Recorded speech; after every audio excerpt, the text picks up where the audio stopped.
কলকাতায় বাংলাদেশের জাতীয় পতাকা পোড়ানোর ঘটনায় জামায়াতের প্রতিবাদ। ভারতের কলকাতায় বাংলাদেশের ডেপুটি হাই কমিশনের সামনে বাংলাদেশের জাতীয় পতাকা ও প্রধান উপদেষ্টার কুশপুত্তলিকা পোড়ানোর ঘটনায় গভীর উদ্বেগ প্রকাশ করে এ ঘটনার তীব্র প্রতিবাদ জানিয়েছে জামায়াতে ইসলামী। আজ শনিবার এক বিবৃতিতে দলটির সেক্রেটারি জেনারেল মিয়া গোলাম পরোয়ার এই ঘটনার প্রতিবাদ জানান।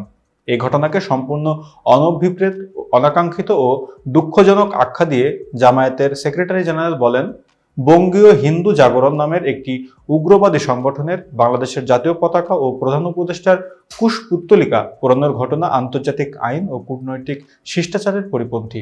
এ ঘটনা বাংলাদেশ ও ভারতের মধ্যকার গুরুত্বপূর্ণ সম্পর্ক নষ্ট করার এক গভীর ষড়যন্ত্র ও চক্রান্তের অংশ। জামায়াতের এই নেতা আরও বলেন, এ অবস্থায় কলকাতায় বাংলাদেশ ডেপুটি হাই কমিশন যথাযথ নিরাপত্তার অভাব বোধ করছে।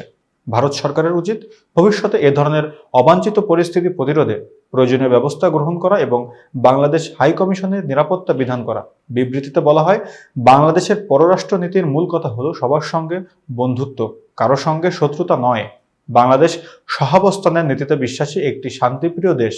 বাংলাদেশ বিশ্বের সব দেশের কাছ থেকে একই নীতি আশা করে। এতক্ষণ বার্তা বৈঠকের সাথে থাকার জন্য ধন্যবাদ। নতুন নতুন তথ্য ও সংবাদ পেতে বার্তা বৈঠকের ইউটিউব চ্যানেল ও ফেসবুক পেজের সাথেই থাকুন।